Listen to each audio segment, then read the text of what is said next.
Então, é a partir daqui que nós vamos começar e avançar. O ciclo combinado consiste num processo que gera energia, ok? Conjugado entre o ciclo de Brayton, que nós consideramos como turbina a gás, e o ciclo de Rankine, que consideramos como turbina a vapor.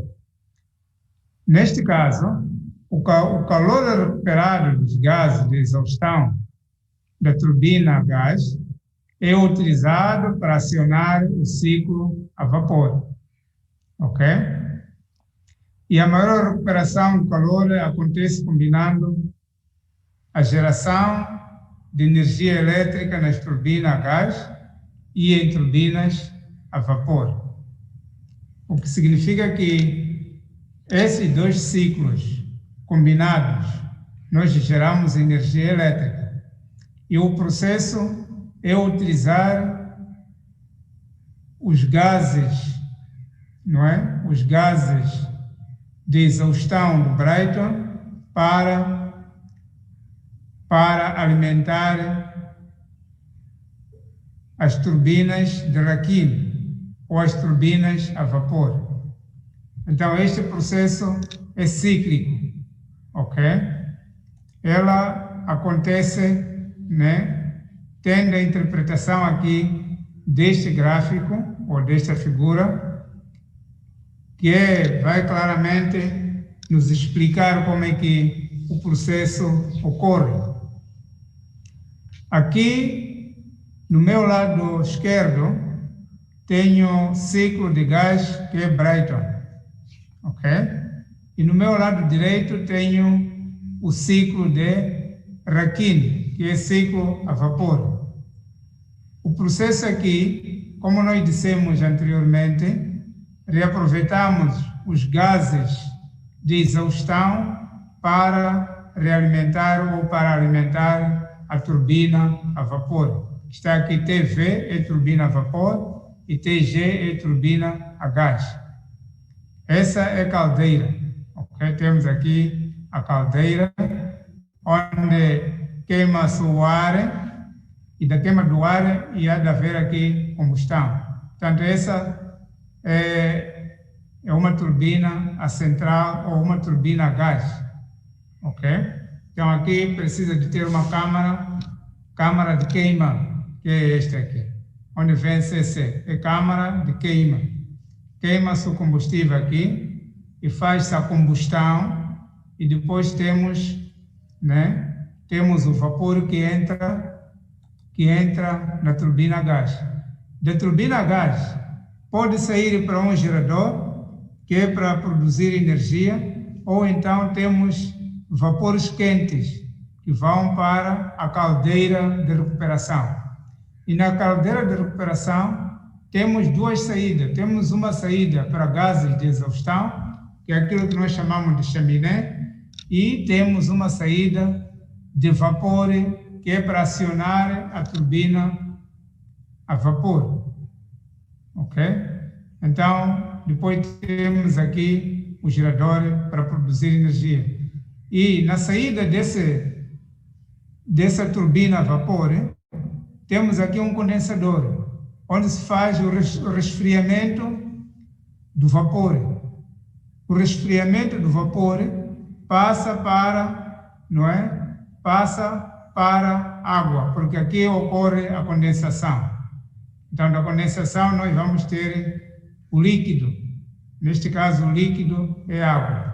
E voltamos a alimentar a caldeira. Alimentamos a caldeira e da caldeira tem um aquecimento. Também os gases quentes entram aqui e daqui alimentamos essa turbina. Portanto, esta figura representa uma central térmica do ciclo combinado, em que temos ciclo a gás Brayton e temos ciclo a vapor Rankine. Ok? Acho que não é difícil a compreensão para o entendimento desta central térmica. Dizer que... Peço para voltar a explicar esse ciclo combinado. Ok? Então, no ciclo combinado, temos dois ciclos.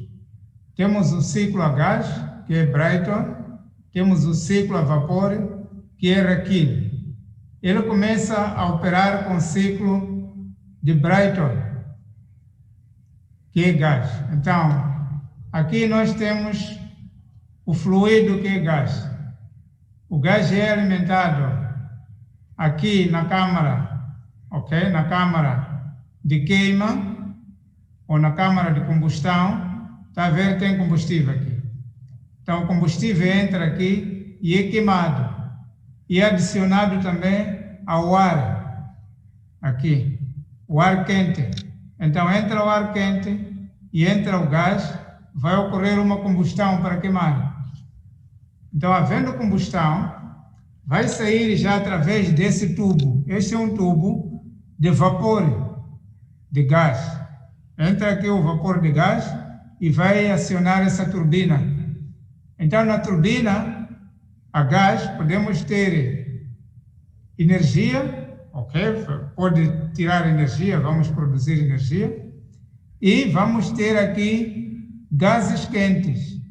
Esses gases quentes é que vão para o meio ambiente, para a exaustão. Mas em vez de ir à exaustão, elas vão numa caldeira de recuperação, que é esta caldeira de recuperação. E na caldeira de recuperação, nós fazemos a elevação da temperatura, que é para poder, porque esses gases de exaustão aqui, na passagem dessa tubagem, elas arrefecem um pouco. E quando chegam aqui, tendem a ser reaquecidos. Significa recuperar a temperatura, recuperar o calor, até atingir o vapor. Então, este vapor, por sua vez, é conduzido para a turbina de vapor. Esta turbina de vapor, não é acionada, vai produzir energia. Mas, como o ciclo, não é? O ciclo é cíclico, vai acontecer aqui uma saída de vapor. Tem uma tubagem aqui que sai o vapor para ser reaproveitado. Então, este vapor, quando chega aqui, é condensado. Então, ocorre uma condensação. Transforma-se em vapor para água. Então, de água, de novo, vamos alimentar a caldeira. Enquanto que aqui vem os gases quentes e aqui vem água, alimenta, passa para vapor, uma parte vai para gases, exaustão para o meio ambiente. Então, é assim como o processo de funcionamento, não é, da central combinada ocorre ou acontece. Está claro? Docente, eu tenho uma dúvida. Ok, pode apresentar. Sim, aí na caldeira de recuperação, nós usamos a água a água que sai do condensador e ela é aquecida com os gases quentes que saem da combustão desse gás. Então, Não só. sim, eu gostaria de saber, uma vez que temos essa caldeira que é alimentada por água, será que essa água é suficiente, né, para essa água que condensa é suficiente para fazer para essa turbina a vapor docente, ou tem um outro critério que se usa para adicionar água nessa caldeira? Ou é só usar da água que sai do condensador? Sim, o processo é assim. Aqui tem torneiras adicionais de água, mas quando o processo está em funcionamento, é um processo automático. Só adiciona-se água quando há uma perda excessiva de água na tubagem, não é, onde ela circula. Está a compreender, né?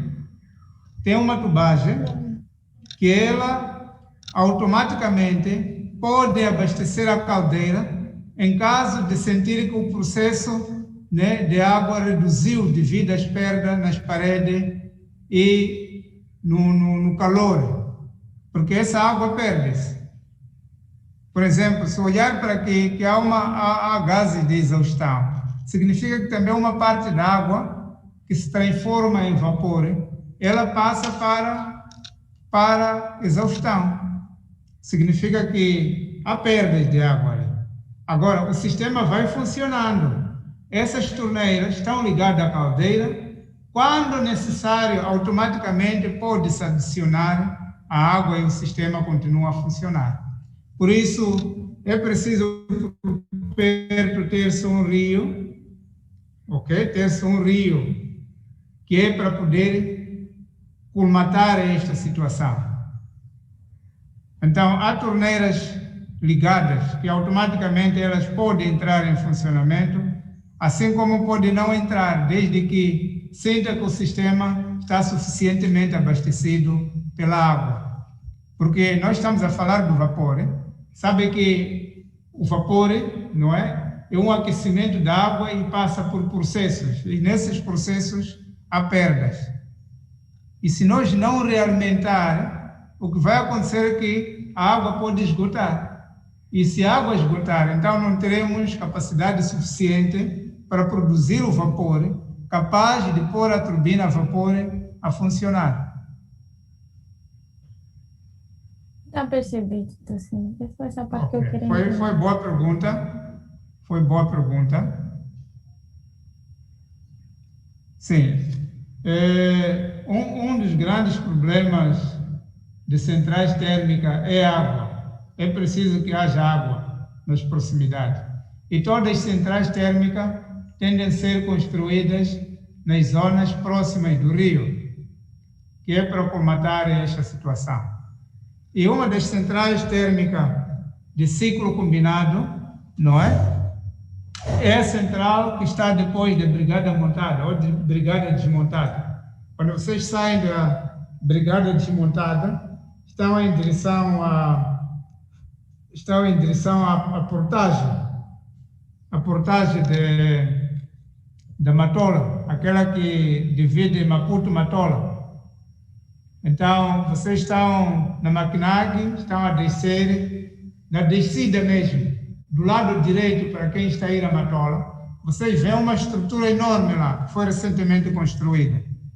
Aquela central é uma central de ciclo combinado, que usa o ciclo a gás de Brighton e ciclo a vapor, o ciclo de Raquel. Está compreendido?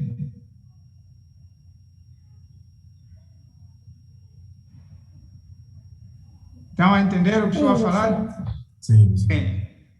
Se a situação melhorar, poderemos pedir uma visita, que é para poder perceber, né, ou entender o que nós estamos a falar aqui, como que aquela central na prática funciona. Mas funciona exatamente assim. Não há outra forma de funcionar. Tem ali uma parte que é a gás e tem uma parte que se usa o vapor de água. Nós podemos gerar energia assim separadamente, ou o processo pode ser ligar esta turbina, esse gerador com aquele ligar e produzimos grandes quantidades de energia. Uma das grandes vantagens que se tem é que a eficiência é maior quando se faz ciclo combinado. A eficiência é muito maior comparativamente a outros ciclos. Ok? Se nós, por exemplo, produzirmos energia só com ciclo de Raquel ou só com ciclo de Brighton, não é igual quando nós fazemos uma combinação dos dois ciclos. Significa que os dois ciclos vão ter maior eficiência e maior rendimento e maior produção de energia, ou produção de energia a grandes quantidades. Ok?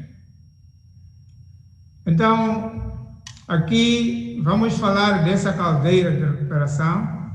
No fundo, eu já falei, porque o processo de recuperação é de reaquecimento, ok? É de reaquecimento. Então, aqui, a caldeira de recuperação, ou designadamente HRSG, em inglês, o que significa Heat Recovery Steam Generator, ok?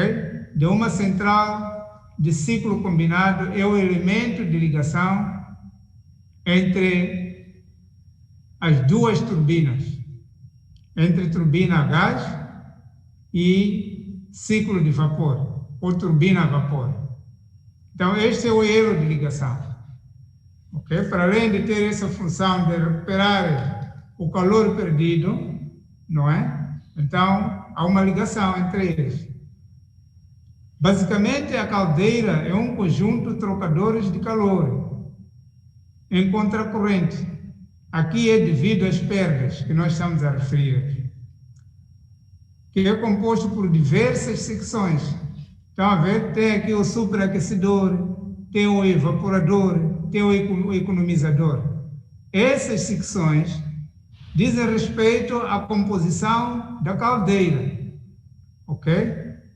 Que recebe ao lado quente os gases de exaustão da turbina a cerca de 500 graus Celsius e do lado frio a água que vem ou do condensador ou do ciclo de vapor, de água aqui, de alguma fonte externa ou do processo. Portanto, como eu disse aqui, ok?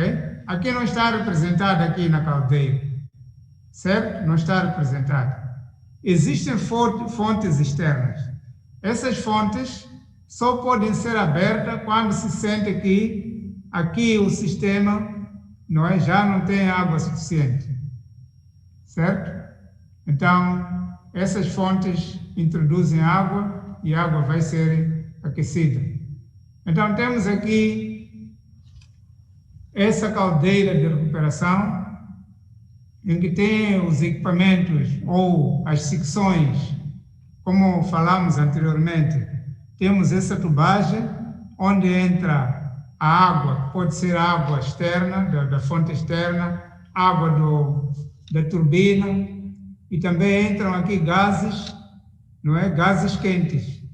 Então, tem o superaquecedor, que é para aumentar o calor, estão a ver aqui. Tem o evaporador, a alta pressão, aqui que é para poder criar condições para vapor, saída do vapor ou criar vapor. Este evaporador de alta pressão. Depois tem aqui o economizador. O economizador minimiza as perdas, ok? Como eu dizia que há muitas perdas, perda na própria água, perda nos gases. Então, esse economizador minimiza as perdas. E depois temos aqui o evaporador a baixa pressão, que é já para poder tirar, não é? Para poder tirar os gases, está a ver? Os gases para o meio ambiente. E aqui tem já a saída de gases daqui. E depois tem uma parte que é a parte do vapor verdadeiramente dito, que há de já ir para aqui e entrar. Então, temos aqui o economizador, mais uma vez, vai melhorar ainda as perdas e, dessa forma, teremos a nossa caldeira, não é, a funcionar e a injetar o vapor como deve ser na turbina a vapor. E assim, teremos um sistema com maior eficiência, com maior rendimento. Aqui, quando eu falo de eficiência, estou a falar de poucas perdas ou fazer mais ganhos em termos de consumo da água e do vapor. Então, para poder a central do ciclo combinado, não é? Ela consegue, né, atingir mais ou menos 50% a 60% dos ganhos do vapor, comparativamente, por exemplo, a centrais simples, ou de um ciclo só. De um ciclo, o ganho tem sido por aí 30% de eficiência. Quando falo do ganho, estou a falar de eficiência. E quando nós falamos do rendimento, estamos a falar já da saída do gerador. Significa energia mecânica. Então, na energia mecânica, o rendimento é o rendimento. Quando falamos de eficiência, são vapores que vão acionar a turbina. Depois de todas as perdas, vamos ter quantidade de vapor suficiente capaz de acionar a turbina. Então, esse é aí onde nós vamos falar de eficiência. Ok? Então, é preciso compreender aqui o rendimento e eficiência. Mas, no fim, quando nós sumarizamos isso tudo, quando há maior eficiência, terá maior rendimento. Estão a ver? Quando há maior eficiência no funcionamento da central, teremos um maior rendimento na energia mecânica e, consequentemente, na energia elétrica produzida. Ok? Então, como eu dizia que lá tem uma central térmica, vocês quando forem para lá hão de ver mais ou menos uma coisa parecida com isso aqui. Ok? Então, a estrutura é mais ou menos igual a esta, aonde ver lá, essa estrutura aqui. Ok, aonde ver. Essa que é de central combinada. Então, todos aqueles elementos estão aqui dentro. Queria dizer a estrutura da central combinada do recuperador. Aqueles elementos estão nessas secções aqui. Ok? Estão nessas secções. Ele é composto em módulos. Aqui temos quantos módulos? 1, 2, 3, 4 módulos. 5 lá. Ok? Então temos 1, 2, 3, 4, 5. Estão a ver? São 5 módulos.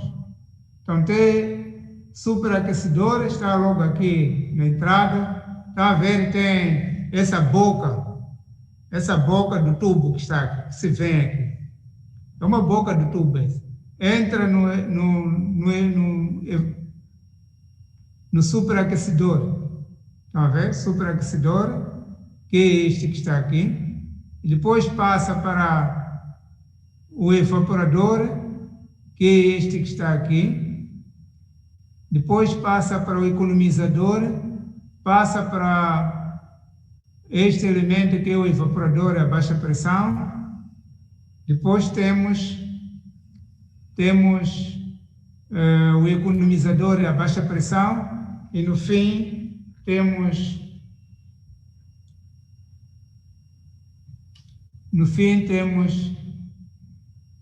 o economizador, no fim temos a turbina aqui, ok? Está ligado à turbina no fim.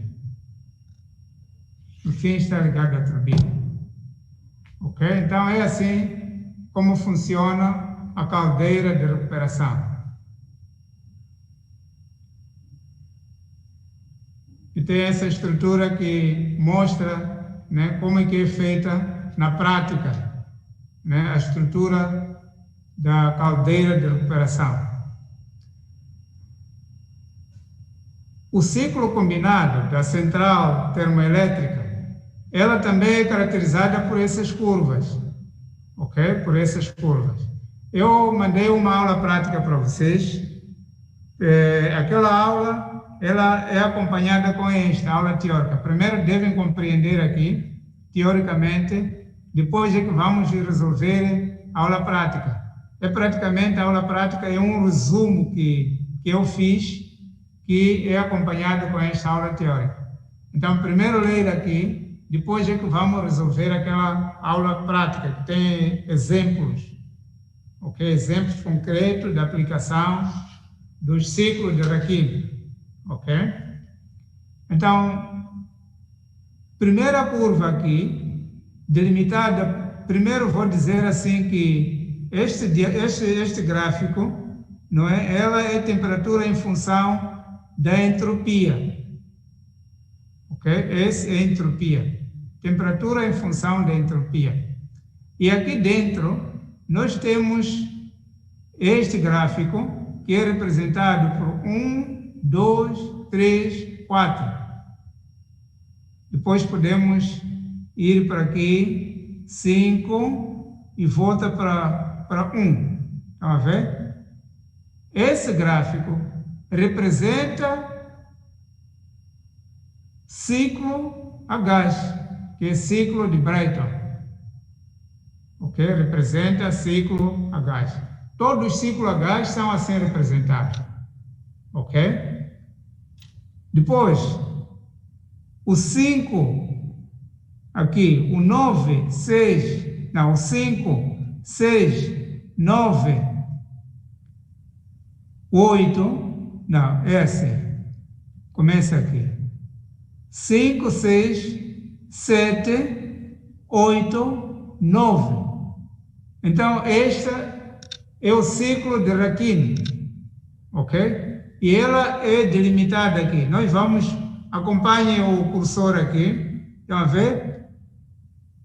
Tem uma curva de saturação aqui, em que este lado, vou explicar melhor lá à frente também, mas vou começar daqui. Este lado tenho a parte de saturação do líquido, aqui ocorre saturação do líquido, até os parâmetros críticos, onde vou ter aqui a temperatura crítica, ok? Aqui, neste ponto, vou ter a temperatura crítica e vou ter também a pressão crítica, ok? E vou ter a entropia crítica também, aqui. Depois, tenho essas curvas que representam já o percurso do fluido, ok? O percurso do fluido. Então, a seguir, detalhadamente, nós vamos explicar. Então, o crescimento da potência aqui, como eu dizia, é alcançado segundo, não é? É alcançado segundo a ausência das perdas, como eu falei. Vejam só que para o ciclo combinado, como eu dizia, em geral está na ordem de 50% da potência da turbina a gás. Este é o rendimento. Ok? Este é o rendimento. Quando se diz o ciclo combinado, é em geral da ordem de 50% da potência da turbina a gás. É rendimento. E a eficiência global passa da média de 30% de ciclo simples, como o ciclo simples de Brayton, e valores na faixa de 55% a 60% em ciclos combinados. Então, como eu disse anteriormente, 30% de ciclos simples, pode ser de Rakin ou Brayton, mas para o combinado temos na ordem de 60% da eficiência. Aqui a eficiência estou a referir o consumo do gás, aliás, o consumo do vapor na turbina. Estamos a medir a quantidade do vapor que entra na turbina. Estão a ver? Então, assim, nós temos a eficiência.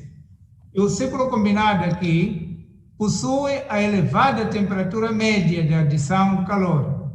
Nós temos que conseguir vapores elevados. E para conseguir vapores elevados, na turbina precisamos de elevar a temperatura. Ok?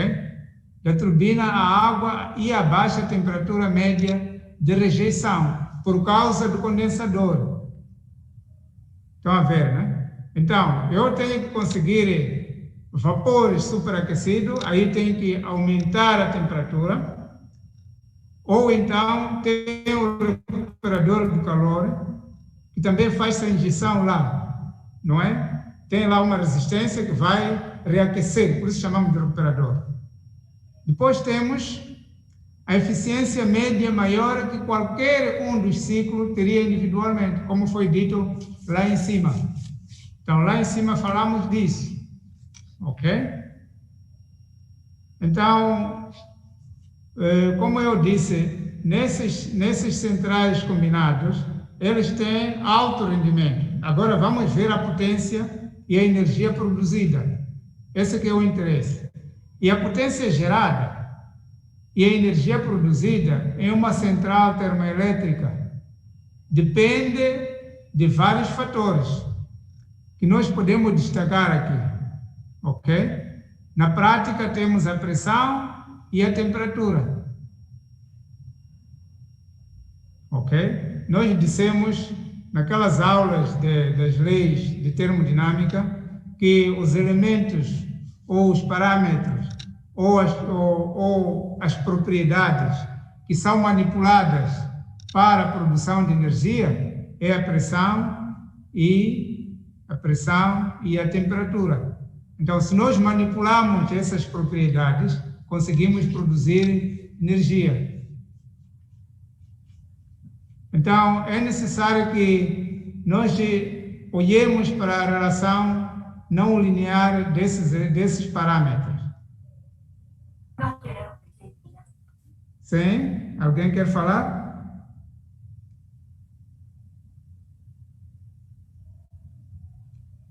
Então, dizia eu que a relação não é linear e não é fácil colocar esses parâmetros numa equação por forma a produzir uma energia. Então, temos equações que nós já aprendemos e já deduzimos juntos, são aquelas mesmo que vamos usar aqui. Só pronto, fiz um resumo de equações que vocês vão ver ali na aula, que essas equações vão nos permitir, não é, determinar a potência e determinar a energia. Nós já deduzimos essas equações. Aqui apenas vai ser aplicação só, por isso chamamos essa aula de aplicação das leis de termodinâmica. Então, para nós compreendermos melhor, é necessário, não é, focalizar alguns conceitos fundamentais da geração termoelétrica e os principais ciclos termodinâmicos básicos, ok? De forma teórica e prática, sobre os quais está a geração de energia, não é? Que nós vamos considerar. E aqui, os tipos de ciclos considerados, de uma forma teórica, temos o ciclo de Rankine, temos o ciclo a gás, ou a ar, que é Brayton, temos motores, ciclo a ar, diesel e Otto. Esse último ciclo não vamos aprofundar muito, porque o que nos interessa mais são esses dois aqui. Porque esses dois, quando combinados, nós construímos centrais térmicas de grande valor. Agora, esses motores aqui, ciclo de ar, diesel, servem para grupos geradores, que são centrais térmicas de pequena dimensão, a energia é conseguida a partir da combustão, ok? Eu já expliquei profundamente essa parte, então nós vamos trabalhar mais com esse Rankine e Brayton, ok? Há de ver que na aula prática também trabalhei lá com Rankine e Brayton, ok? Então, para nós podermos calcular a potência, precisamos dessa equação aqui. Então, para um sistema térmico ideal, sem perdas, nós vamos usar essa equação para calcular a potência, que é a potência igual à massa, não é? A massa do fluido que multiplica por diferença de entalpias. Aqui são entalpias, ok? Lembrem-se, o S é entropia e o H é entalpia. É preciso reter isso na vossa mente, que é para poderem conseguirem perceber quando vão ler. Então, dessa maneira, nós calculamos aqui a potência elétrica, ok? Dado em quilowatts. Onde a massa do fluido, não é? Que é transformada termicamente, é dada, né, em unidade de tempo, que é quilogramas por segundo. E a entalpia específica do fluido é dada em kilojoule por quilograma. Ok? Sendo que o H1 aqui representa a entalpia na entrada da máquina térmica. E o H2, a entalpia na saída da máquina térmica. Ok? Neste caso, pode ser na entrada da turbina e na saída da turbina. Normalmente, nós calculamos as entalpias para todos os equipamentos que estão aqui, na sua entrada, na saída. E, sobretudo, venho para aqui, para esta central. Por exemplo, eu tenho aqui, estão a ver? Tenho essa caldeira de queima do ar aqui. Posso calcular a entalpia na entrada do ar e na saída, porque entra uma substância. E eu tenho que determinar qual é a entalpia do ar. Aqui, na câmara de combustão também, posso determinar a entalpia de entrada e na saída, porque são máquinas térmicas ou são equipamentos térmicos. Então, aqui na turbina, estão a ver a turbina que está aqui, a gás, também posso calcular a entalpia de entrada e entalpia de saída. Então, esta diferença multiplicada por massa vai me dar a potência, capaz de poder ser conseguida a partir daqui do gerador.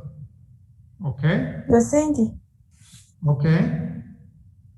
é que eu me atrapalhei um bocadinho quando o docente esteve a mostrar o primeiro elemento no ciclo combinado. O docente disse que era caldeira, não é compressor aí, docente? Esse aí onde entra ar. Sim, esse chamei de caldeira, mas ele desempenha aqui a função de compressor, para injetar a ar aqui na câmara de combustão. Certo? Tá vendo, docente? Era só isso. Ele está a ver que o formato aqui tem igual a uma turbina, né? Caldeira também pode ser assim desenhada, mas a função é de aumentar a pressão do ar aqui. Ok? Então, logo passa a desempenhar como um compressor. Então, ele comprime ou injeta a pressão aqui na câmara. Na câmara de combustão aqui. Ok? Sim. Podemos continuar?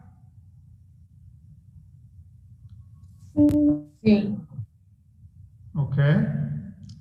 Então, e a entalpia também pode ser conseguida a partir dessa expressão. O H, aqui temos a energia interna, o μ representa a energia interna, não é? Adicionado pela razão da pressão sobre a densidade do fluido. Ok? Do fluido. Então, neste caso, temos a entalpia aqui. Essa fórmula é uma fórmula que nós já tivemos lá atrás, mas estamos a repetir aqui. Ou seja, a soma da energia interna do fluido com relação à pressão aqui está submetido à sua densidade. Portanto, é a razão entre a pressão e a densidade do fluido. Então, neste caso, temos a entalpia. Ok? Temos esse gráfico. Esse gráfico relaciona entalpia e entropia. Ok? Vou aumentar aqui. Relaciona entalpia e entropia. E ela tem a função, ok, de mostrar aquela diferença que nós usamos para calcular a potência. O H1 é conseguido a partir daqui e o H2 é conseguido a partir daqui.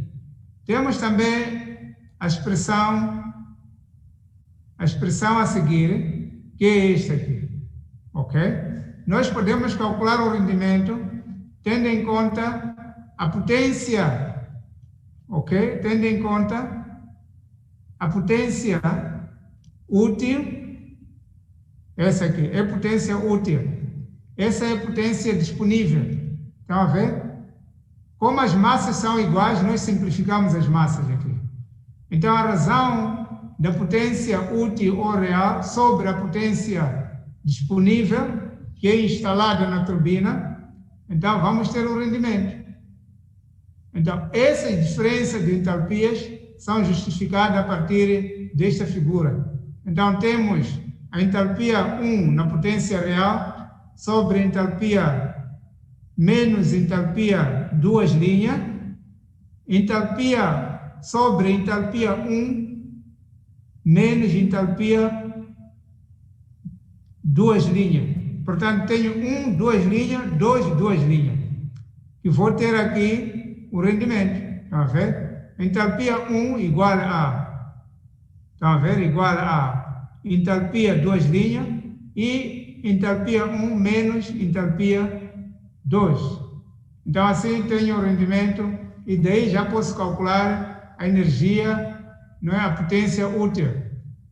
Então, a partir daqui já posso calcular a potência útil. Então, a potência útil será dada o rendimento vezes a potência gerada na máquina. Então, a potência útil é aquela que vai sair e ser utilizada. Ok? Se há uma carga lá, uma carga solicita a potência e a máquina fornece essa potência, então essa potência nós chamamos de potência útil. E a potência disponível é a mesma coisa dizer potência instalada. É aquela potência em que está na característica da máquina, ou é a potência em que foi dimensionada a máquina. É a potência máxima que a máquina pode fornecer. Ok?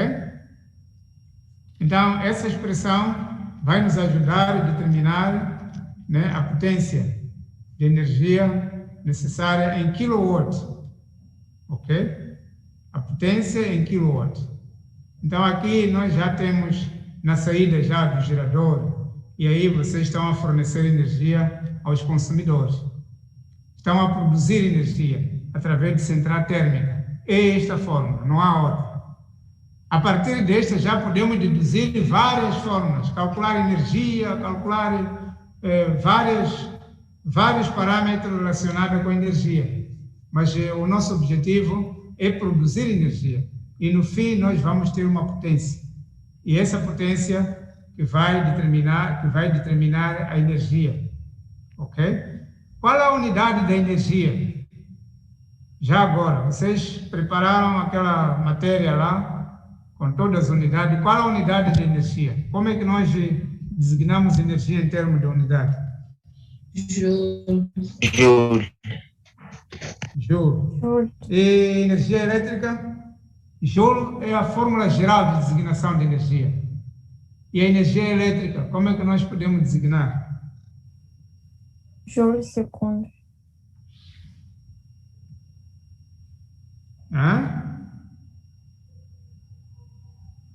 Joule segundo quilowatt hora. Não. Quilowatt hora. Ok? Quilowatt hora. Ou joule por segundo. Sim. Porque o joule depois pode reduzir para watt. Então vamos ver as reduções. Quanto equivale 1 kJ em watt? Ok? Ou 1 joule em watt. Eu já dei esse TPC, que é para vocês poderem não perderem essa parte é fundamental na nossa disciplina, porque no fim dessa disciplina, cada um de vocês tem que conhecer bem as unidades de energia e tem que saber deduzir as equações que dá as unidades finais de cálculo de energia. Ok? Então, temos esses gráficos. Os gráficos aqui dizem respeito ao primeiro, ok? O primeiro representa temperatura, entropia. Aqui estou a falar já de S. Tem entalpia é H, entropia é S. Então tem aqui temperatura em função da entropia. Então este gráfico mostra, não é? Mostra o comportamento de centrais térmicas. Quando nós vamos escrever o desempenho, escrevemos com base nesses gráficos aqui. Por isso temos aqui o desempenho das termoelétricas a vapor, podem ser avaliados através dos ciclos termodinâmicos. Então, esses gráficos representam ciclos termodinâmicos. Ok? Então, temos aqui esse lado. Temos líquido saturado. E este lado temos o vapor saturado. Então, o gráfico para o líquido saturado, eu expliquei também na aula passada que nós vamos aquecer a água, por exemplo. Aquecemos a água vai fervendo, significa que estamos a aumentar a temperatura, até atingir a temperatura crítica. A temperatura crítica é onde ocorre, não é, o vapor. Significa que atingimos a temperatura crítica, ocorre o vapor. o vapor vai para o ar, então quando chega no ar já também fica saturado. É essa parte aqui. Estão a ver o cursor, não é? Estão a ver o cursor? Então, esse gráfico vão ajudar a interpretar as nossas centrais termoelétricas. Ok? Vão ajudar a interpretar as nossas centrais termoelétricas. Ok?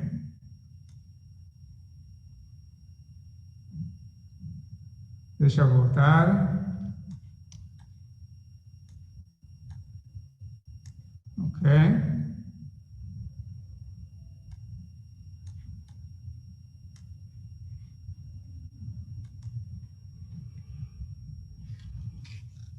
Há alguma dúvida em relação aos gráficos? Mas a seguir vamos relacionar já com os circuitos, não é? Circuitos de centrais e gráfico, respectivo gráfico. O que eu devo dizer aqui é que cada circuito de uma central térmica tem o seu gráfico, que representa o funcionamento da central. E isso vocês serão obrigados a ler duramente e compreender bem, para serem verdadeiramente engenheiros. Ok? Então, o ciclo teórico fundamental aplicável às centrais termoelétricas a vapor é a de Carnot. Ok? Então, o ciclo de Carnot nós consideramos como se fosse o ciclo teórico. Na prática, ele não existe. Não se usa, não se constrói centrais térmicas considerando, né, a base científica. Não, base científica sim, porque é teórico. Considera a base científica na análise do ciclo termodinâmico de Carnot. Ok? Este ciclo baseia-se, ok?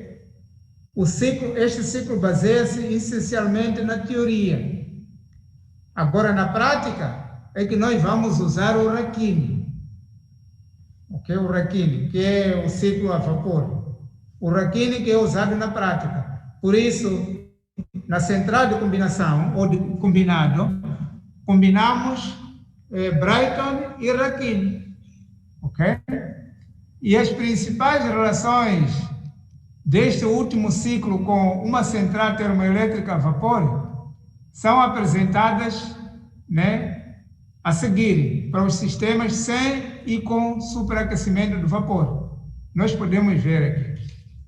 Ok? Havemos de ver lá a seguir. Mas antes, deixa eu explicar bem a central termoelétrica com o ciclo a vapor. Nós já falamos da central combinada, agora aqui é simplesmente a vapor. Ok? Então, como é que funciona esse a vapor? Nós temos os equipamentos aqui, temos a caldeira aqui, estão a ver? Eu já mostrei esse desenho anteriormente. A caldeira está aqui, mas o ponto de partida é aqui, onde nós injetamos água. Estão a ver aqui na bomba? Aqui na bomba aqui. É aqui onde tem um tubo aqui, externo. Aqui pode vir um tubo externo. Vocês, onde ver na prática, centrais, diagrama de centrais na prática, na bomba sempre tem um tubo de água que vem ligado à bomba. Aquilo que a nossa colega estava a perguntar. Então, tem um tubo externo que vem ligado ali.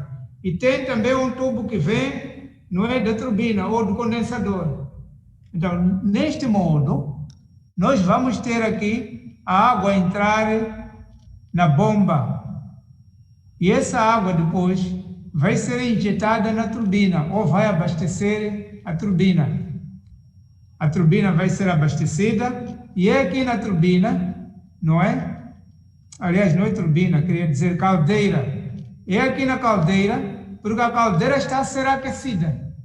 Estão a ver a caldeira? No seu interior tem água e tem o combustível externo. Estamos a queimar o carvão, estamos a queimar carvão, queria dizer carvão mineral, estamos a queimar o bagaço, estamos a queimar madeira ou biomassa no geral, estamos a queimar aqueles combustíveis externos. Estamos a queimar e estamos a aquecer a caldeira. E a caldeira vai aquecer e vai conduzir a água para a turbina. água em vapor já, porque essa caldeira ela vai produzir vapor. Esse vapor vai ser conduzido para a turbina. Então, aqui na turbina já, o vapor, a alta pressão, vai mover as pás. Ele vai mover as pás e, como a turbina está ligada a um gerador, o gerador vai girar e, com efeitos eletromagnéticos, vai produzir energia. Mas o circuito não termina aí. Este vapor, depois de triturar as pás aqui, ela vai passar. Estão vendo? Tem um canal, passa para a tubagem aqui e vai para o condensador. E aqui no condensador vai resfriar o vapor e transforma em água. De novo, vai para a bomba. Eu repito, enquanto não precisarmos alimentação da água externa na bomba, então o processo vai funcionar sem precisar. Mas quando for necessário, automaticamente o sistema vai abrir as válvulas, a água entra e o ciclo continua. Então, este funcionamento da central aqui está relacionado com esta curva. Note que aqui temos uma central térmica a vapor simples. Percebe? Simples. Então, para central a vapor simples, o seu gráfico da temperatura e entropia é este aqui. Da temperatura e entropia é este gráfico. A designação de 1, 2 é água. Nós estamos a canalizar água para a bomba e de 1 para 2, água para a bomba, de 2 para 3 é na caldeira e de 3 para 4 é na turbina. Então, da turbina já vai de 4 para 1. Então, aqui vai ocorrer com 2 a 3 com a elevação da temperatura até a temperatura crítica. Ok? Depois, de 3 até a temperatura crítica. Da temperatura crítica, vamos para 3. De 3 já temos aqui o vapor saturado. De 3 para 4, então aqui há um resfriamento aqui. Estão a ver? De 3 para 4.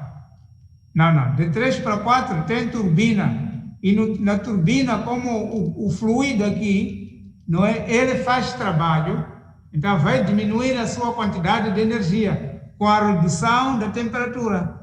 Então, como reduziu a temperatura, passa para o ponto 4, do ponto 4 já vai para 1, como água. Então, essa área sombreada representa o trabalho realizado pelo fluido. Ok? O trabalho realizado pelo fluido. E é esse trabalho que depois nós vamos calcular energia a partir dele. Ok? Porque o trabalho também é dado em quilojoule. Okay? O trabalho é dado em quilojoule. Então, o processo que eu estive a falar está aqui.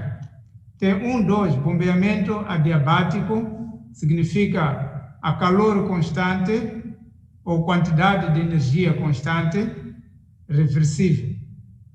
Temos 2, 3, troca de calor a pressão constante na caldeira, ok? 3, 4, expansão adiabática, reversível na turbina, que é aqui na turbina, aqui, ok? 4 a 1, troca de calor a pressão constante, que é no condensador. Então, é assim como uma central térmica de vapor simples funciona.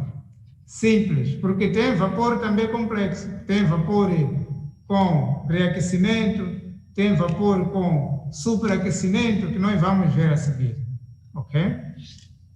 Então, tem aqui a central térmica a vapor com superaquecimento. Estão a ver? O funcionamento aqui é igual. A única coisa que mudou aqui é aqui o superaquecimento. Vejam que depois da caldeira, não é? Aquecemos o vapor aqui, sai em vapor, já passa para esse equipamento de superaquecimento. O que acontece aqui? Aqui há uma elevação da temperatura e vamos ter já vapor superaquecido. Vocês lembram das tabelas? Nas nossas tabelas tem lá vapor superaquecido de cada propriedade. Então, é aqui também. Nós, se o fluido for ar, havemos de ver qual será o vapor superaquecido do ar. Se for uma outra substância, também é assim. Mas, normalmente, nas centrais usamos água. Por isso, eu vos disse que sempre vamos falar de água. Ok? Vamos falar de água. Então, tem o superaquecimento. O único elemento que mudou aqui é superaquecimento. Mas, verifiquem. Olhem para o gráfico agora. Para o superaquecimento, saiu um bocadinho essa parte aqui, foi para 3 linhas. Estão a ver 3 linhas que está aqui? Vou aumentar o gráfico, que é para ver. Estão a ver 3 linhas? Está aqui 3 linhas. Significa que isso foi devido ao superaquecimento. Então, eu volto para aqui. Vejam que aqui não tem superaquecimento aqui. Como não tem superaquecimento, vejam o gráfico como está. O gráfico é de uma central simples. Então, vocês devem ter essa capacidade de identificar o gráfico de acordo com os equipamentos e o trabalho que o equipamento faz para um determinado gráfico. Então, este é gráfico simples e aqui vocês têm uma central simples. Então, vamos ver aqui, estão a ver? Com superaquecimento, saiu de 3 para 3 linhas. Então, aqui elevou-se a temperatura e, consequentemente, elevou-se o calor aqui. Ok? O calor. Vejam que esse estágio, vocês aqui não têm. Aqui não tem esse estágio. Aqui, porque este é normal. Mas a interpretação que se faz ali, tirando aquele estágio, tudo é igual. Ok? Se eu cortar aqui o superaquecedor, então estou a retornar a central como uma central normal, sem superaquecedor. Ok. Vamos ver também outra central que tem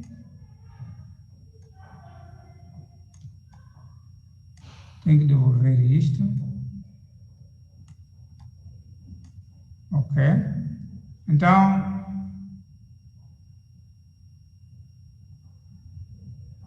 isso está a repetir? Sim, está a repetir.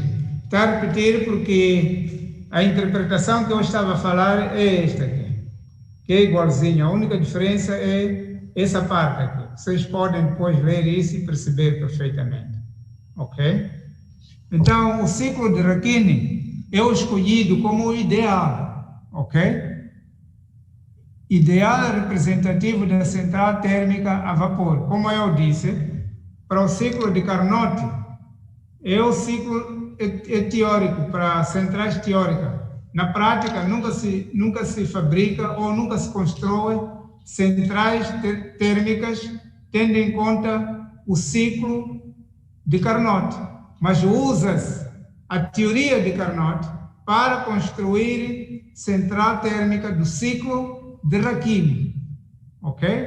Então, neste caso, este que é representativo para centrais térmicas a vapor e apresenta 2 características importantes que relacionam com o ciclo ideal. Então, temos a primeira característica: antes do processo de bombeamento, é efetuada a transformação em líquido. Que é este processo aqui? Que é este processo? Está a ver? Antes do processo de bombeamento aqui o vapor é transformado em líquido. Ok? E passa para aqui. Então, aí é que começamos a bombear. Estamos a falar de centrais a vapor, centrais térmicas a vapor, ou simplesmente de ciclo de Rankine. Ok? Na prática, é o que deve ser feito, pois não existe equipamento que aumente a temperatura e, ao mesmo tempo, transforme essa mistura em líquidos apenas. Ok? A outra característica, com superaquecimento, o calor é transferido antes de se efetuar a expansão. Neste caso, devido à queda da pressão. Com superaquecimento, o calor é transferido antes de se efetuar a expansão. Temos queda de pressão, que é o que acontece, não é? Na prática. As variáveis de controle sobre as quais se atuam para melhorar o desempenho, que são essas: pressão, temperatura, ok? Que nós já vimos anteriormente.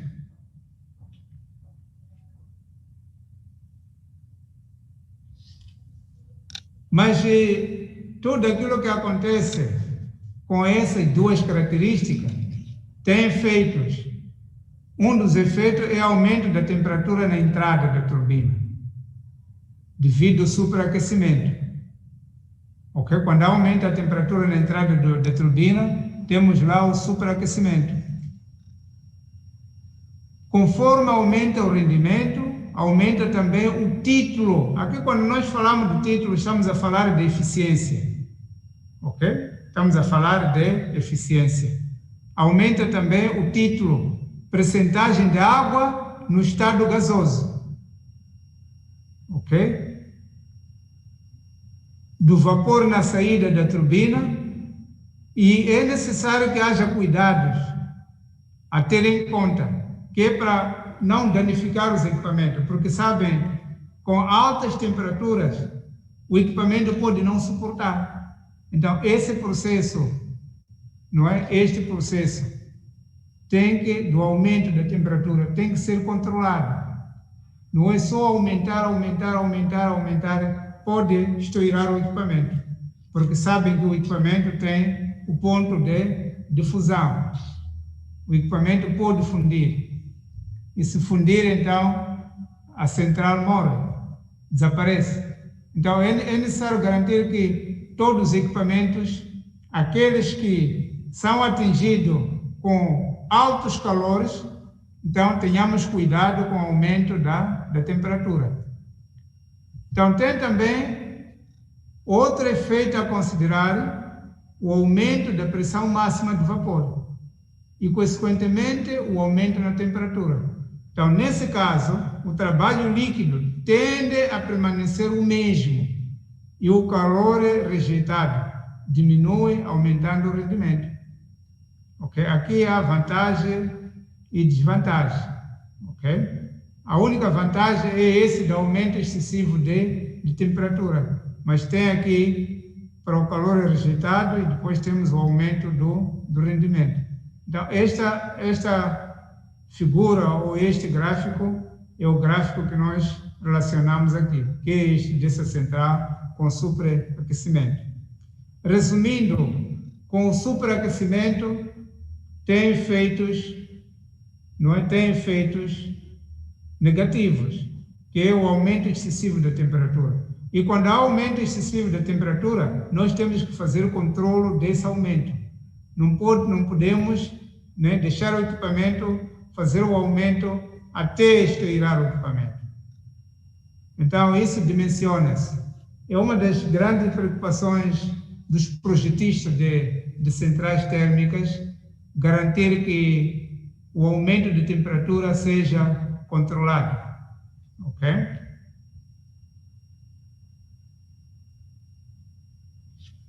Na prática, com base no ciclo que nós referimos, diversas providências devem ser tomadas para melhorar o desempenho da geração termoelétrica, apoiada no ciclo de Rankine. Então, a mais comum são o reaquecimento e a regeneração, exemplificada a seguir. Portanto, vimos aqui a central, esta central com superaquecedora. Agora vamos ver a central com o reaquecimento e a regeneração. Então, o que eu vou dizer aqui, quando nós, por exemplo, fazemos centrais combinados, do ciclo combinado, esses elementos todos entram lá, que é para garantir esse desempenho da geração termoelétrica, ok? Então, temos aqui esta central, ok? Vou aumentar aqui, que é para poder explicar melhor. Esta central utiliza esse reaquecimento em ciclo para tirar as vantagens, ok? Qual a vantagem que nós tiramos? Maior desempenho, ok? Temos aqui a caldeira. Primeiro começa aqui, o princípio começa aqui na bomba. Ok? Se eu fechar a água aqui, a central não funciona. Eu tenho que abrir a água aqui. Depois de abrir a água aqui na bomba, vou ter este tubo que vai injetar água na caldeira. Estão a ver? O tubo está a injetar água na caldeira. Aqui na caldeira, a caldeira vai aquecer a água até atingir vapor. Este vapor sai da caldeira para a turbina. Estão a ver a turbina? Então, na turbina aqui tenho duas saídas.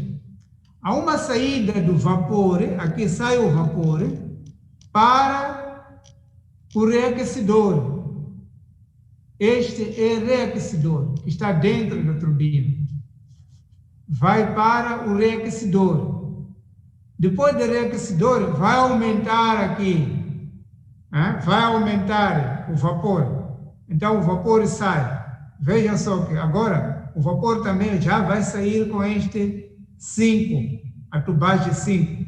Volta para a turbina. E na turbina vai aumentar a capacidade de movimentar as pás. Porque já temos muita pressão. Porque este há de vir nesse sentido, este vai no outro sentido. Então, as pás vão girar com uma grande velocidade por forma a garantir a produção de energia. Mas, ao mesmo tempo, sai o vapor aqui da turbina também para o condensador. Do condensador vai esfriar o vapor até termos água. Então, começa a alimentar. Isto é um processo cíclico. Da mesma maneira que nós podemos observar aqui, Vamos ver aqui nesta figura. O entendimento que nós vamos fazer aqui no circuito, temos que ter aqui na figura. Ok? Essa figura é temperatura e entropia. O S. Temperatura e entropia. Essas figuras sempre são assim. Temperatura e entropia. Então, o que nós temos aqui? Ou então, vem pressão e volume específico. Se não vem temperatura e entropia, vem pressão, volume específico. Ok? Isso a seguir vamos ver. Ou já vimos anteriormente. Então, aqui o que nós temos aqui? Vamos começar aqui na figura. Aqui. Há um bombeamento de 1 a 2. Certo?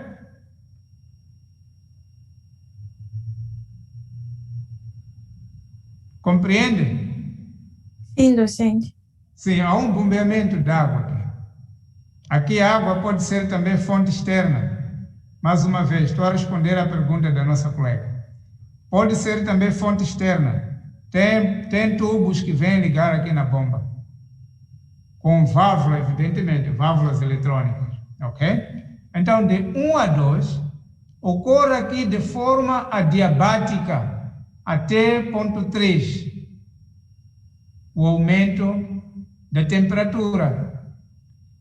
Então, aumenta a temperatura, chega aqui de forma adiabática e aqui já vai a temperatura constante aqui, porque vai ser a mesma temperatura, mas aqui aumenta até atingir o valor crítico. Então, aqui também, veja a curva, como fica aqui. Fica dessa forma, isto é assim mesmo. Ok? Depois vai para o 3. O que é 3? 3 significa que já temos o vapor. Lembrem que eu disse, esse lado sempre considere o líquido saturado, esse lado aqui. Porque eu aqueço até saturar até ponto crítico. Quando deixo aqui é vapor, essa zona é de vapor, esta aqui. Estão a ver o cursor? Conseguem ver o cursor? Sim. Então, daqui já, no ponto 3, já tenho o vapor, ok? Ponto 3 tem o vapor. Vapor reaquecido. O vapor é reaquecido, porque junta aqui com esse 4. Então, desse 3, vou a 3 linhas. Estão a ver? 3 linhas. Aqui. 3 linhas. Aqui no gráfico, ele é visto intrinsecamente. 3 linhas no gráfico é visto intrinsecamente. Ok?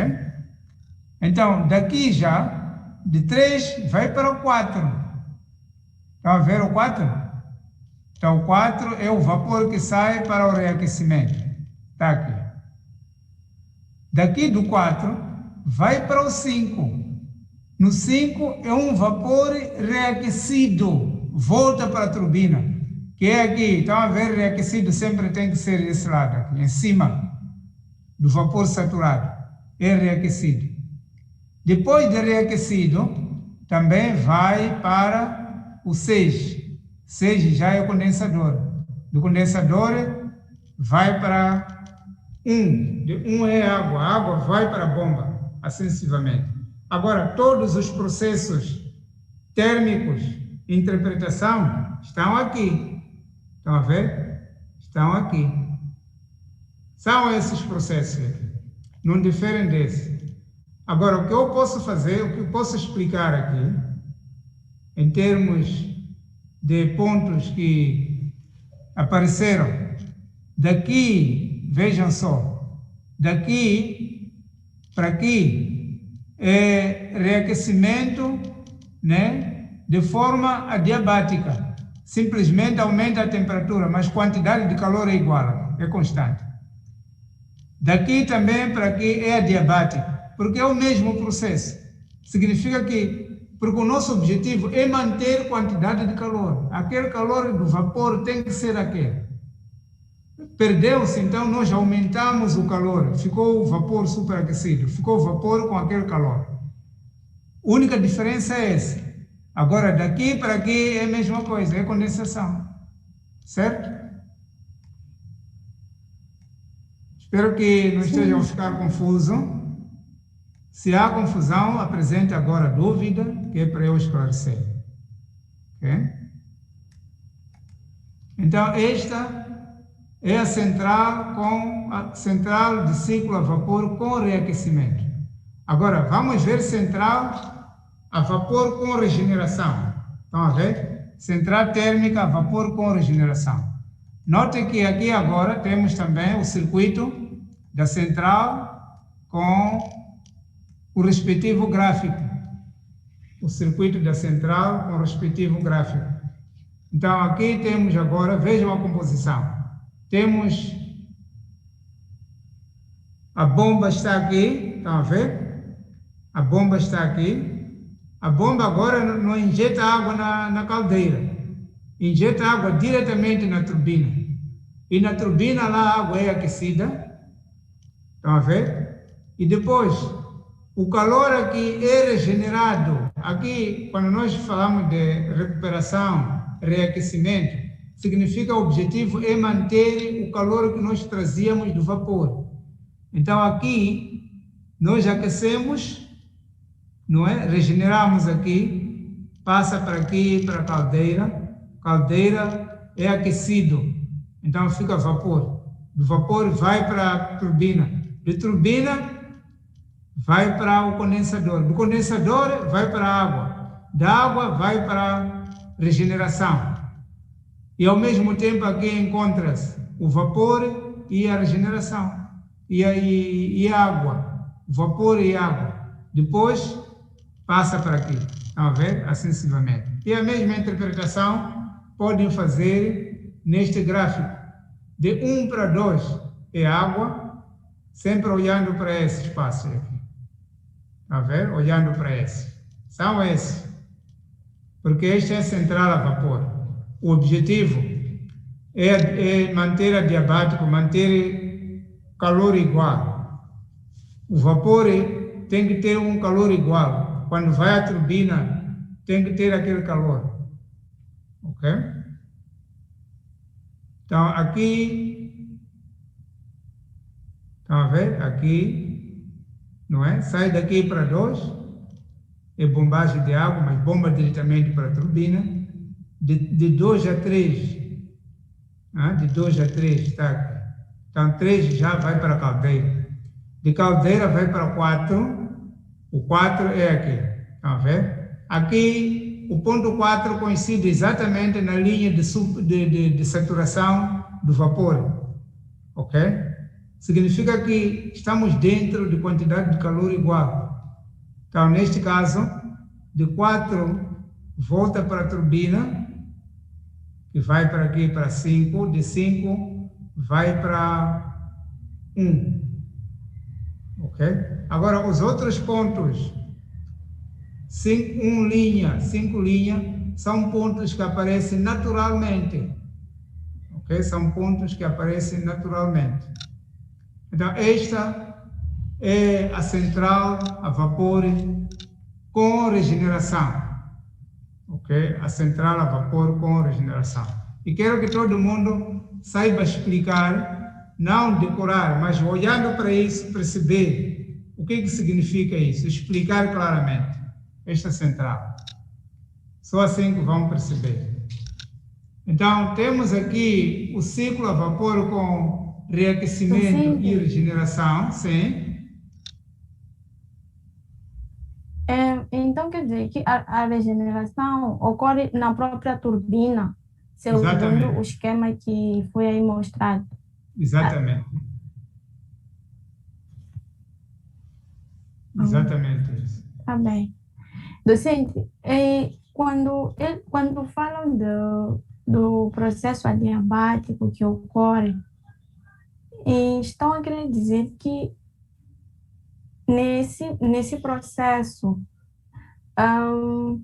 o calor não vai atravessar a quantidade de calor é constante. Sim, então não haverá troca de calor com o ambiente. Não há troca de calor com o ambiente. Porque isso ocorre num processo fechado. Por exemplo, na caldeira é um processo fechado, na turbina é um processo fechado. E é aqui onde ocorre o processo adiabático. Aliás, onde ocorre o processo com... Sim, é um processo adiabático, porque não há troca com o calor exterior. O processo de aquecimento da água aqui,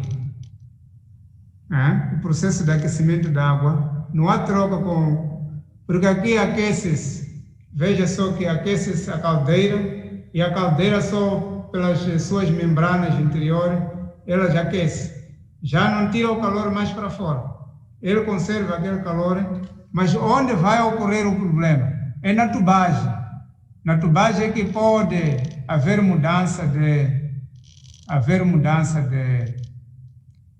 de calor. Mas aqui, por isso nós dissemos de 3 a 4, porque estamos a referir na caldeira.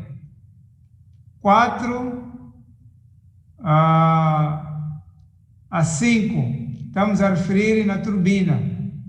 Então, são esses sítios onde ocorrem, né, os processos de forma adiabática. Então, bombagem também é forma adiabática, porque bombagem de 1 a 2 também ocorre aqui dentro da bomba.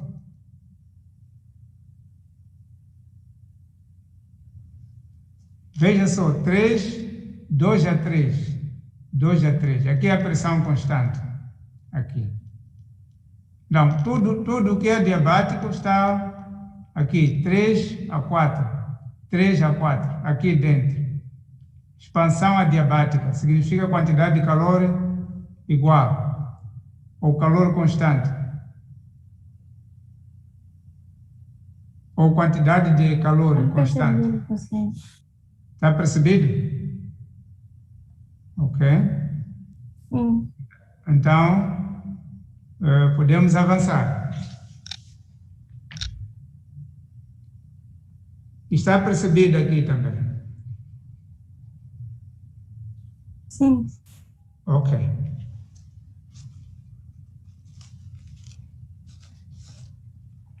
Então, Então, o ciclo aqui, na geração termoelétrica prática, é comum o uso mais de uma vez de ciclos de reaquecimento e regeneração combinados. O que quero dizer com isso? Significa que centrais construídas na prática têm esses sistemas todos que nós estamos a falar aqui, que visam melhorar o desempenho global. Muitas vezes se divide em sistemas, em módulos. Nós vimos também aquela caldeira de recuperação. Então, acontece também em centrais termoelétricas, então, com vários módulos, e cada módulo tem a sua função, que é essa função que nós estávamos a referir aí, regeneração, reaquecimento, superaquecimento. Então, são equipamentos instalados, não é, na central, que têm essa função, por forma a melhorar o desempenho de toda a central.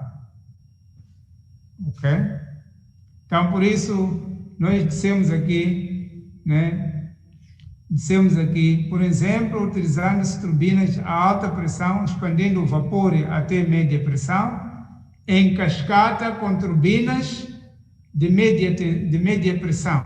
Por que nós falamos em cascata? Porque eles são ligados em módulos, ok? São ligados em módulos, expandindo até baixa pressão e de baixa pressão expandindo até a pressão de vapor para o processo de produção de energia, neste caso. Ok?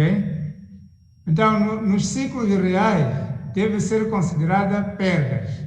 Eu já mencionei anteriormente que há perdas no processo de geração de energia, né, com base em centrais térmicas. E essas perdas ocorrem na tubulação por atrito e transferência de calor ao meio envolvente, portanto, meio ambiente. Ok? Perdas de carga na caldeira, tá vendo? Perdas de carga. Qual a carga na caldeira? É água. Ok? Perdas na turbina. Na turbina nós temos vapor, pode-se perder. Naquele processo de movimentação das pás, há vapor que se perde. E na bomba, está vendo? Na bomba, então representadas pelo rendimento desses equipamentos. Tem perdas também no condensador, problemas análogos às perdas na tubulação. Ok? Então, essas perdas é que vão refletir na eficiência e no rendimento. Ok? Se nós tivermos uma maior eficiência, teremos maior rendimento. Eu já expliquei a diferença que existe entre eficiência e rendimento. Ok? Eficiência surge exatamente devido a essas perdas aqui. Ok? Devido a essas perdas que nós estamos a mostrar aqui. Então, essas perdas vão refletir na eficiência, que para uma central simples, como essa que nós estamos a analisar de vapor, vamos ter na ordem de 30% da eficiência. Significa que tudo perde-se. Então, para melhorar, por isso adotou-se o sistema combinado de ciclos, para poder construir uma central. Estão a perceber o que estou a dizer, né? Só 30% de eficiência. E um rendimento aproximadamente a 50%, 50% a 60%. Ok? Mas os 30% é devido a essas perdas que estão aqui. Então, muitos equipamentos, como aqui é melhor pôr equipamentos, está aí aparelho, mas vamos escrever equipamentos. Não há problema nenhum, pode ser aparelhos ou equipamentos, mas fica melhor equipamentos. Ok? Muitos equipamentos, como a turbina a gás, ok? Aqui já é outro ciclo. O ciclo de vapor termina aqui, teoricamente, certo? termina aqui, onde nós falamos de perdas. Agora, este é o ciclo a gás e motores. Aquele ciclo que nós falamos, ciclo de ar, a gás, ou diesel ou outro. Ok? Então, para este caso, muitos equipamentos como turbina a gás, motor diesel e motor de ignição de automóvel usam gás como fluido, ok? Usam gás como fluido de trabalho. Então, durante a combustão, o fluido de trabalho se altera mudando de mistura de ar e combustível para produtos de combustão. Isso ocorre, por exemplo, nos carros, nos grupos geradores ou nas próprias centrais a gás. Ok? Então, o trabalho não passa por um ciclo termodinâmico completo. Opera segundo o chamado ciclo aberto. Eu expliquei na aula passada acerca do ciclo aberto. Então, para fins de análise, podemos, não é, utilizar ciclos fechados, que mediante algumas hipóteses são boas aproximações dos ciclos abertos. Então, isto é muito teórico, vocês já vão ler isso, não é? Em caso de dúvida, como eu disse, vou me concentrar mais em ciclos de Rankine e ciclo de Brayton. Essa teoria vocês podem ler, é muito teórico, vão ler e vão perceber como é que é. O que me interessa é isso, não é? Ciclo de Brayton, porque eu quero juntar os dois ciclos, Brayton e ciclo de Rankine. Então, como nós não tivemos intervalo, faltam quantos minutos? 20, né? Docente? 6. Hã? Faltam 6 minutos para Faltam nós. 6. Ok. Então, podemos parar aqui. Na próxima aula, no sábado, depois do nosso mini-teste, vamos falar do ciclo de Brayton. Você disse que o mini-teste será feito na terça-feira, por causa dos horários. Na Desculpe. terça-feira nós temos... Terça-feira, sim, eu é que estou a fazer confusão. Então, no sábado, vamos continuar a falar do ciclo de Brayton. E depois, creio eu que vamos terminar a aula teórica. Depois de terminar a aula teórica, podemos discutir um pouco. Acho que vamos terminar, porque falta só algumas páginas. Podemos discutir um pouco as dúvidas. Ok? Então, feito isso, terminamos aqui. Mas antes de eu fechar a sessão, queria saber as dúvidas. Falei sozinho, vocês, um e o outro ia questionando, mas pronto, creio que nos próximos dias haja mais questionamento e vai me provar a mim que vocês estão a ler. Ok? A que estava a fazer pergunta era a Rosita, né? Ou era Faranet? Granete, não Faranet, assim. Firanet. Sim. Firanet, sim. É isso como deve ser. É preciso sempre questionar. Porque o docente pode ir falando, e quando estamos animados, só falamos só. Ok? Então, vocês têm a função de escutar e em algum momento, aí não percebi bem. E vocês têm aí caderno para anotar? Estão a anotar algumas coisas? Sim. Só que às vezes torna-se um pouco difícil de anotar, porque o docente vai falando muito rápido e é um aspecto que eu já queria mesmo conversar com o docente. Ok, falo rápido, né? Então vou tentar não acelerar muito. Mas quando vemos que falar alto, se não compreendeu uma questão, sempre tem que dizer, o professor falou rápido ali, quero que repita, como fez a Faranet. É Faranet, né? Firanet. Recordo-me que a Firanet colocou aquela questão da tubagem de água externa. É claro que aí não está representada. Acho que eu também, em algum momento, acabei não dizendo, mas foi bom ter lembrado e vocês já vão de ver na prática, na central térmica, tem tubagem. Aonde perguntar quando forem para lá? Onde é que está a bomba aqui de água? Eles vão indicar. E vocês já vão de ver. Eu já estive lá na central. Aonde ver que na bomba há muita tubagem que entra ali. Tem tubagem de depósito, não é? Eles até há um projeto de reciclar aquela água salgada, que é para poder usar para a central térmica, que é para evitar a água subterrânea, porque a água subterrânea, por vezes, o lençol seca. Ok? Então, mais questão para fecharmos a sessão.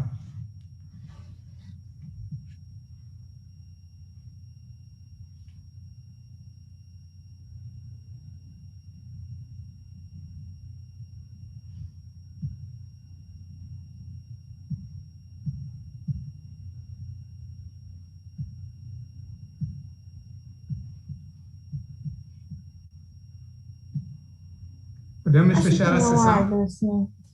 Sim? Dizia, acho que já não há perguntas. Sim, sim. Então, agradeço bastante a vossa presença e recomendo que leiam os materiais que eu estou a dar, que é para poderem vos habilitar a engenheiro, porque um engenheiro é feito só com leituras e muito trabalho prático, né? Depois dessas leituras, onde entrar no mercado de emprego, vão fazer muito trabalho prático. Então, a grande motivação de um engenheiro é ter as matérias na vossa fase de estudante, estudar. Não é dizer, estou em casa, as exigências são menores. Há exigências. Nós vamos fazer mini-testes, vamos fazer testes. E isso é preciso a pessoa fazer claramente, que é para poder ter um bom desempenho. Então, peço-vos